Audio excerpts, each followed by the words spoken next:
Selamat berjumpa kembali Bapak Ibu Bendahara Bos maupun Kepala Sekolah. Terima kasih Anda sudah membuka link video kali ini. Saya akan berbagi sebuah aplikasi Excel yang sudah dimodifikasi dengan formula rumus untuk membantu rekan-rekan bendahara khususnya dalam pelaporan dana bos, khususnya dalam hal pembuatan kwitansi dengan mudah dan cepat tentunya. Untuk penggunaan aplikasi ini Bapak Ibu, ini demo sudah saya isi. Cukup mengisi pada 4 tombol menu yang warna hijau, khususnya di isian belanja, dan di dalam ini sudah ada format tabel yang saya siapkan. Jika Bapak Ibu mengisi dengan benar sesuai dengan contoh yang ada di sini, misalnya pada baris ke-1 yang ini adalah nomor kwitansinya. Ini kalau ada 1 sampai 20 ini berarti bagian dari sub barang-barang, daftar barang yang ada pada kwitansi pertama, ya, jumlah yang ada untuk kwitansi belanja barang. Jika Bapak Ibu sudah mengisi dengan benar semua isian pada kwitansi ini, mulai dari kolom nomor kwitansi sampai dengan kolom NIK, ini sudah terisi semua. Saya berikan contoh, nanti Bapak Ibu bisa download contoh filenya di deskripsi video ini. Saya siapkan link untuk mendownloadnya. Maka kalau sudah diisi, misalnya di sini saya punya isian nomor 1 kwitansi sampai nomor 8, masing-masing terbagi menjadi jenis kwitansi K1 untuk belanja, jenis kwitansi K1, kemudian K2, K3, K4, dan K5. Artinya dalam aplikasi ini saya membagi jenis kwitansi belanja pelaporan bos itu menjadi 5 jenis.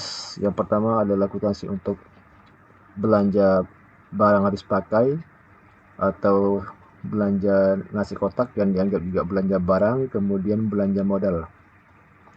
Kemudian jenis kwitansi kedua adalah untuk pembayaran listrik, air, internet, atau jasa sewa, kemudian jasa konsumsi yang sifatnya catering.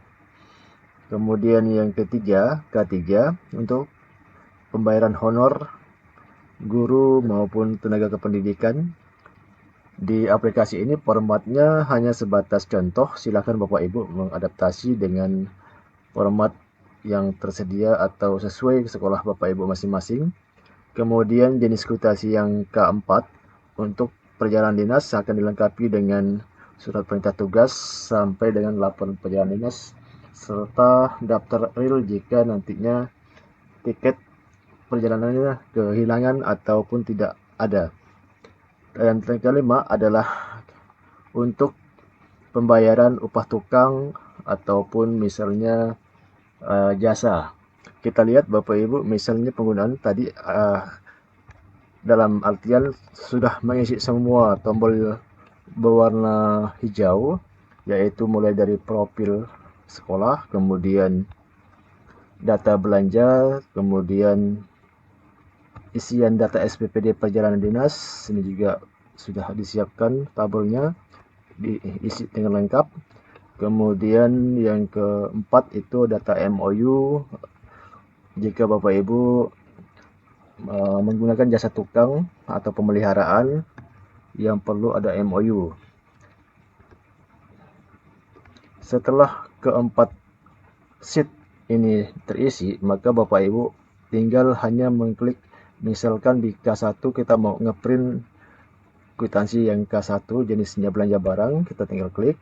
Di sini akan terbuka layar untuk format kwitansi K1. Di sini dilihat ada nomor kwitansinya, nomor urut, kemudian jenis kwitansi. Ini Bapak Ibu tinggal klik tombol tanda panah. Ini akan mengubah nomor kwitansi yang pertama, kemudian nomor kwitansi yang kedua, ketiga, dan keempat. Di sebelah sini ada warna putih, artinya sudah menunjukkan bahwa pada format K1 ini ada 4 kwitansi yang di print karena sesuai, yaitu belanja barang atau bahan habis pakai atau aset. Sedangkan tadi kita mengisinya sampai 8 nomor, tapi yang nomor 5 itu adalah jenis kwitansi K2, maka di dalam format K1 dia tidak putih tetapi dia merah, artinya tidak perlu di print. Ini kalau kita naikkan ke 5, maka di sini akan merah. Karena di kwitansi 5 itu adalah format yang K2, kita klik dan di sini dia yang putih. Kalau kita turunkan dia akan merah karena bukan kwitansi jenis K2. Seterusnya kwitansi di K3, kita lihat di nomor 6 yang putih, maka di sini yang akan kita print. Di nomor 7 merah berarti tidak perlu di print karena nomor 7-nya adalah jenis kwitansi yang K5. Kemudian tambahan untuk yang kwitansi K1 itu adalah belanja barang. Di sini ada pengenaan pajak, tapi khusus kalau Bapak Ibu ini untuk belanja buku, artinya tidak perlu kena pajak. Maka di sini yang sel warna kuning Bapak Ibu pilih di sini adalah buku. Kalau Bapak Ibu klik buku, maka sini pajaknya akan hilang. Artinya belanja buku tidak kena pajak. Tapi kalau belanja yang selain buku, maka Bapak Ibu harus pilih lagi non buku. Maka pajak PPN-nya yang 11% akan dimunculkan dalam aplikasi. Untuk ngeprint seperti biasa Bapak tinggal klik atau tekan tombol Ctrl P, maka tampilan kwitansi siap di print. Demikian juga untuk yang jenis kwitansi K2, itu untuk belanja listrik, air ataupun jasa. Di sini juga Bapak Ibu lihat di sini ada untuk pajak. Juga ada yang tombol kuning, Bapak Ibu bisa klik. Kalau dia jasa maka akan dimunculkan pajaknya. Tapi kalau dia yang jenisnya bukan jasa seperti belanja air, listrik, dia tidak akan kena pajak karena pajaknya sudah termasuk dalam pembayaran tagihan rekeningnya. Selanjutnya Bapak dan Ibu bendahara, aplikasi ini juga melengkapi berkas-berkas pendukung. Misalnya kita lihat di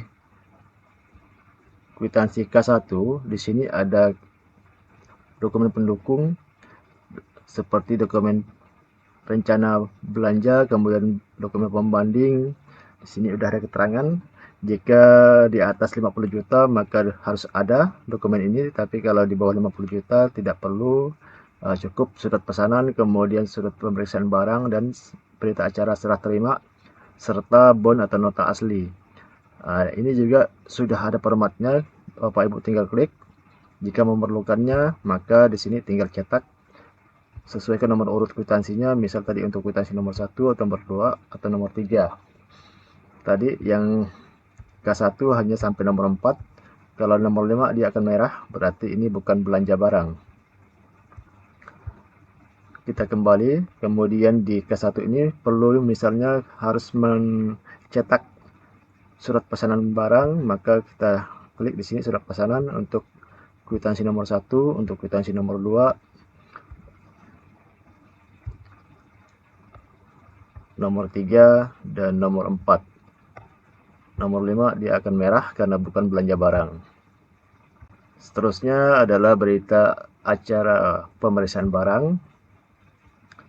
Ini juga sudah dilengkapi, Bapak Ibu tinggal klik tanda panahnya. Ini nomor pelengkap kwitansi nomor 1, ini pelengkap kwitansi nomor 2, pelengkap kwitansi nomor 3, dan nomor 4. Nomor 5 dia sudah merah lagi karena bukan kwitansi belanja barang. Selanjutnya berita acara serah terima juga sama. Ini Bapak Ibu juga tinggal klik nomor kwitansi untuk mencetak nomor 1, nomor 2, nomor 3, nomor 4, nomor 5 akan merah karena bukan belanja barang. Kemudian untuk yang K2 juga sama, pelengkapnya adalah surat pesanan barang, kemudian surat pemeriksaan barang, kemudian berita acara serah terima barang. Ini Bapak Ibu sudah diotomatiskan, tinggal klik dan Ctrl P, maka Bapak Ibu siap print. Selanjutnya di kwitansi K3, di sini pelengkapnya hanya contoh format, artinya di sini tidak baku. Bapak Ibu silahkan sesuaikan dengan kondisi di sekolah masing-masing. Untuk belanja pembayaran gaji guru atau belanja pembayaran gaji pegawai non PNS. Selanjutnya nomor 4. Di sini adalah perjalanan dinas, maka harus dilengkapi berkas pendukungnya seperti pertama adalah surat perintah. Di sini sudah muncul, tinggal di print. Ini Bapak Ibu boleh naikkan juga, kita lihat nomor kwitansi nomor 8 bukan SPPD, maka tidak perlu di print. Berarti yang kita print adalah untuk nomor kwitansi nomor 7 sesuai dengan isian kwitansi. Di sini kita lihat isi data, kita lihat lagi nomor 7 perjalanan dinas. Berarti ini yang kita perlu print berkas pendukungnya untuk yang nomor 7, mulai dari surat perintah tugas, kemudian surat perjalanan tugasnya, selanjutnya rincian biaya perjalanan dinasnya, selanjutnya SPPD,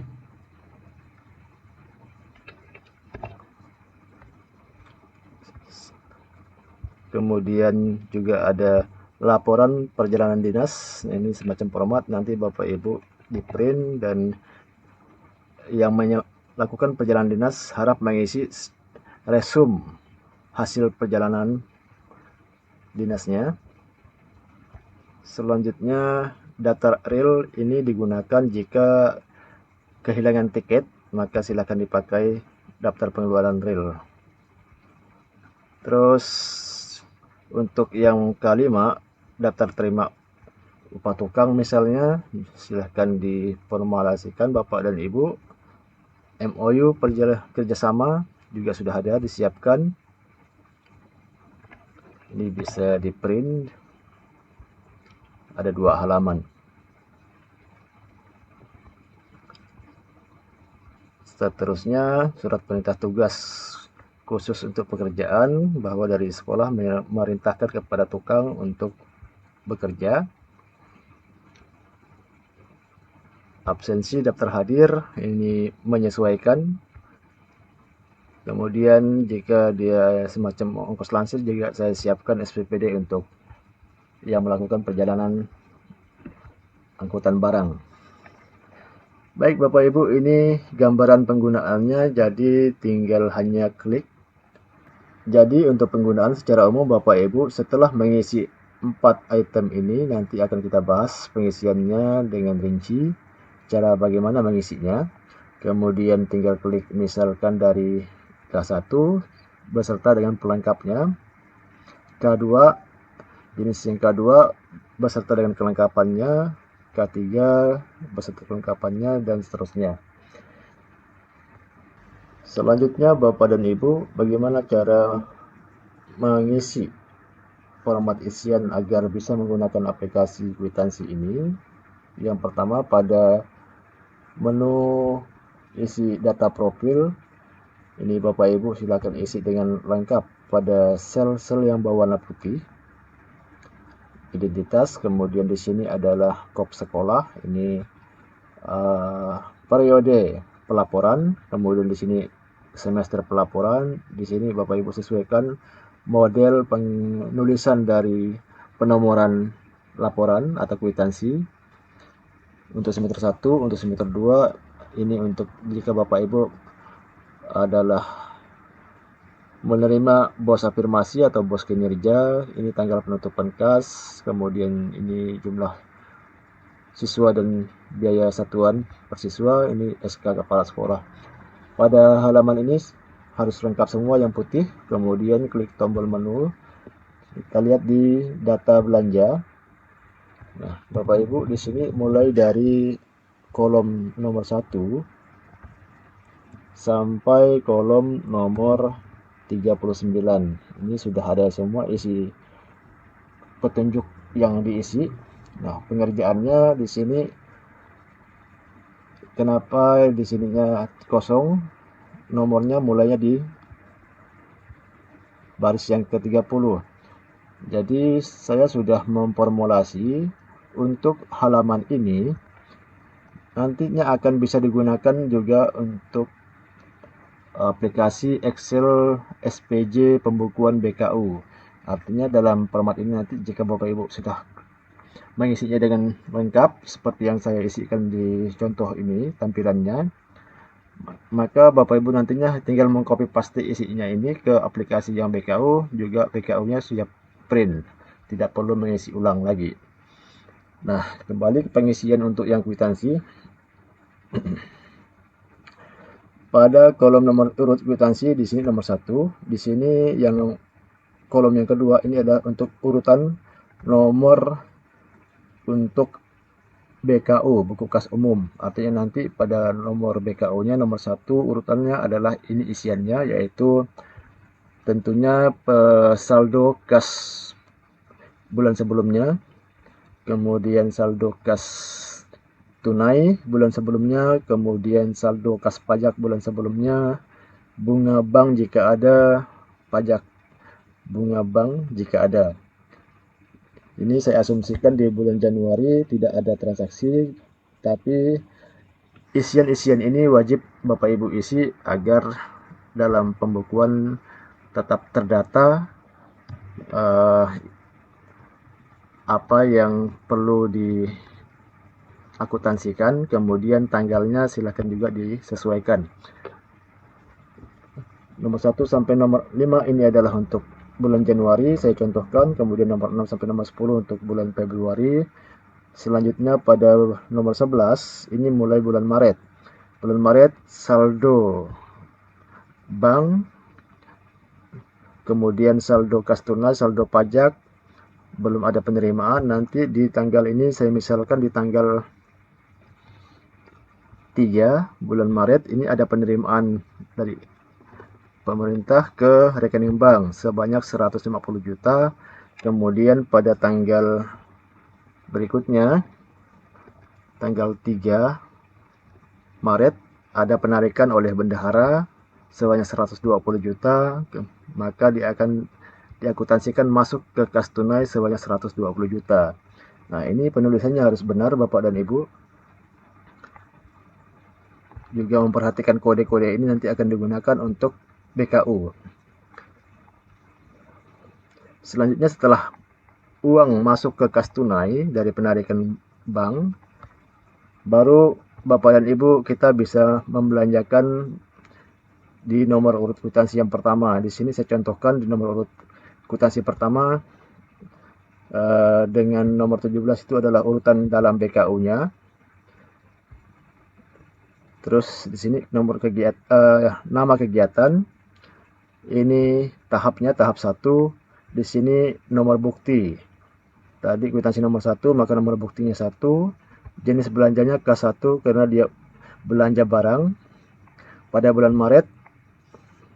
Kemudian kode kegiatan ini diambil dari kode rekening Arkas, yaitu penggandaan soal. Ini termasuk dalam 07 sesuai dengan Arkas yang sudah disusun Bapak dan Ibu. Perhatikan kode rekeningnya juga sesuaikan dengan kode Arkas. KK artinya kas keluar dari BKU-nya. Terus di sini uraian nama belanjanya.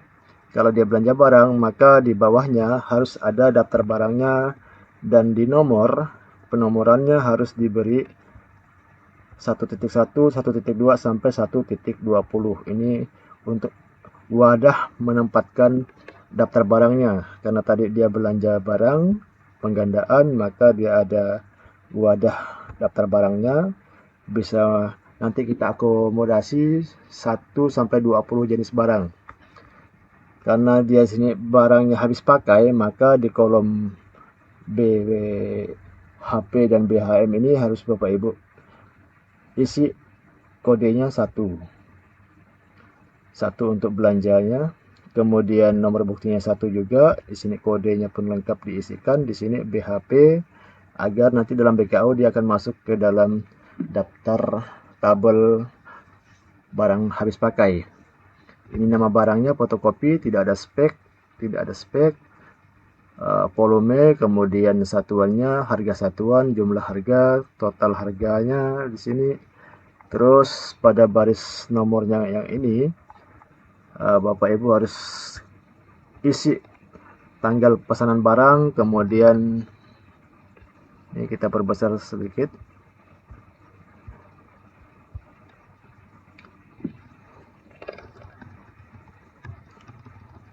Nomor pemesanan barang, kemudian tanggal belanja, kemudian tanggal pemeriksaan barang, tanggal lunas, tanggal serah terima, nama tokoh tempat belanja, nama pemilik toko, alamat toko, nomor NPWP toko, nomor HP, dan nomor NIK pemilik toko.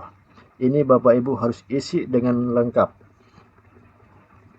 Kalau dia belanja, maka di bagian bawahnya juga harus ada isiannya. Ini untuk jenis yang belanja. Terus kemudian kita contoh lagi yang nomor 2, sama dengan yang di atas, dia belanja. Hanya di sini jenisnya belanja barang habis pakai juga. Ada 3 item barang. Jadi pada isian kwitansi untuk nomor 2, terus berarti ada wadah 2.1 sampai 2.20 harus dibuatkan.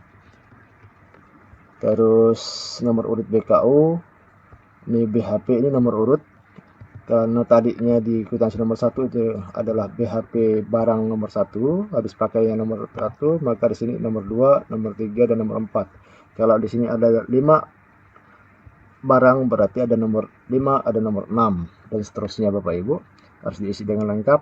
Nomor bukti diisi sesuai dengan nomor bukti kwitansi induknya. Jenis kwitansi yang dipakai belanja barang adalah K1. Bulan Maret, ini kode kegiatan pada Arkas, silahkan dilihat. Belanja penggandaan soal UKK, kode kegiatannya apa, kode rekeningnya apa, diisikan di sini.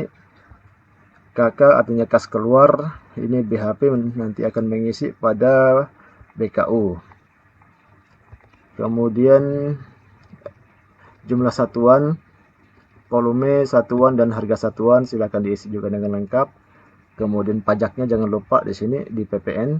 Kalau dia belanja barang lebih dari 2 juta ke atas, maka harus kena PPN 11%.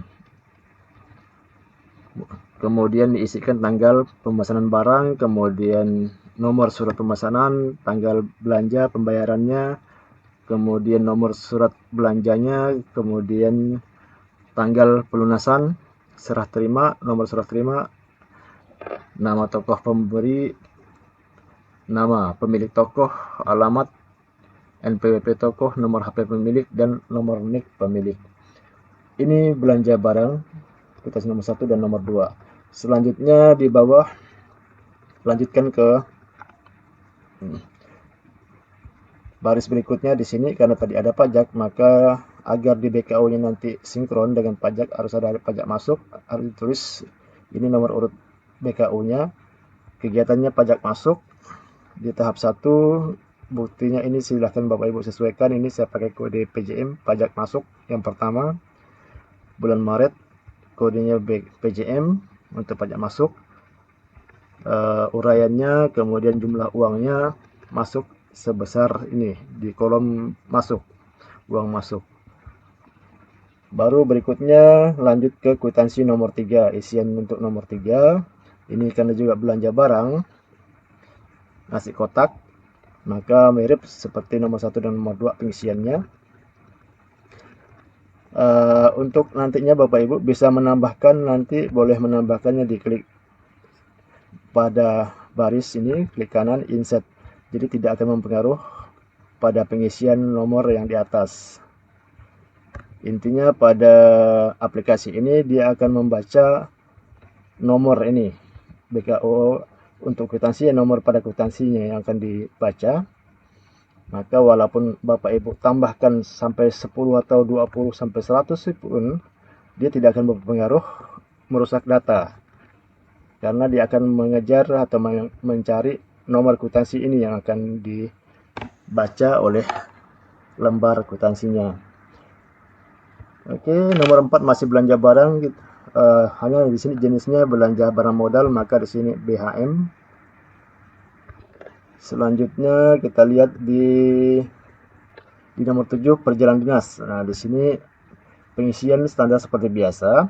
Nomor kwitansi, nomor urut pada BKU, jenis perjalanan dinas, jenis kegiatannya, tahap, nomor urut kwitansinya, nomor buktinya. Nah, di sini kodenya pakai K4. Karena K4 tadi untuk yang perjalanan dinas. Kemudian di sini ada perbedaan pada kolom nomor SPPD. Ada nomor 1.